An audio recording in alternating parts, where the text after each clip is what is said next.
allergen-friendly protein balls.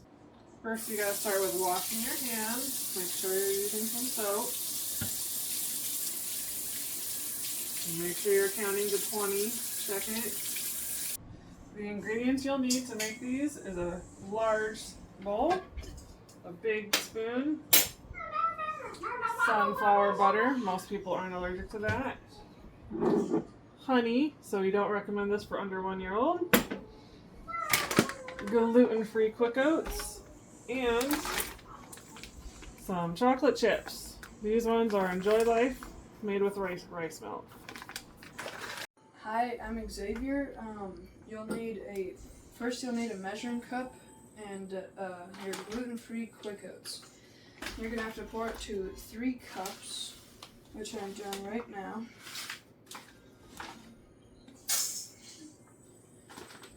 And it doesn't have to be exactly 3 cups. And that's it for the first ingredient. Next ingredient will be chocolate chips, and you'll need 1 cup of chocolate chips. And then once you've measured out a cup, pour it into a bowl. And then you can move on to your next ingredient. Hi, and here the next ingredient is going to be the sunflower butter, so we're going to measure that out to about 1 cup worth.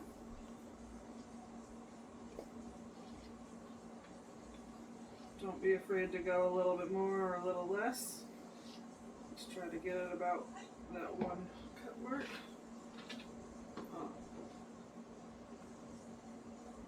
Not quite there yet. Try to get close though if you can.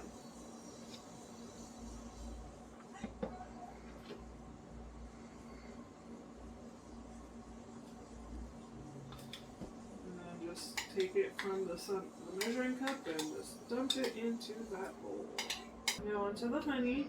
I'm making a 1/2 cup of honey here.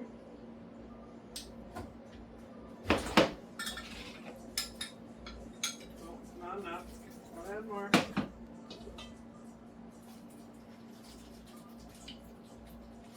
It doesn't matter what type of honey you use, but I like to use the local honey. And then you just pour it on into that bowl with all the other ingredients. Next you gotta mix it really good. And you want it to get mixed in because you're going to make these into a pretty tight ball, so you don't want there to just be leftover Quick Oats.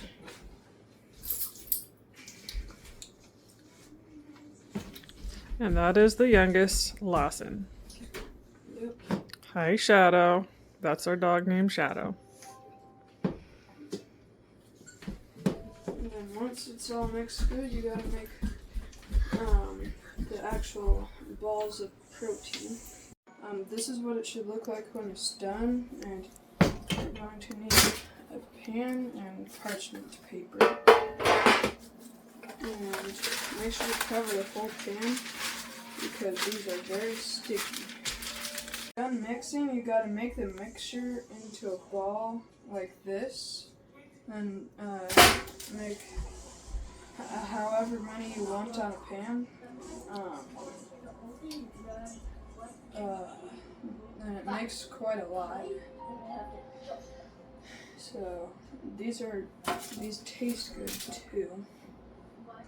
You're going to make these into about the size of a golf ball. And you don't have to do just 1 pan. You can do more than 1 pan. You just fill up the pan until it's full. You can do 2 smaller pans if that's what you have with parchment paper, or 2 larger ones. And you just take the mixture and you just mold it into a ball. Just like if you were to make a hamburger patty. And I think it makes at least 20 or over 20 protein balls.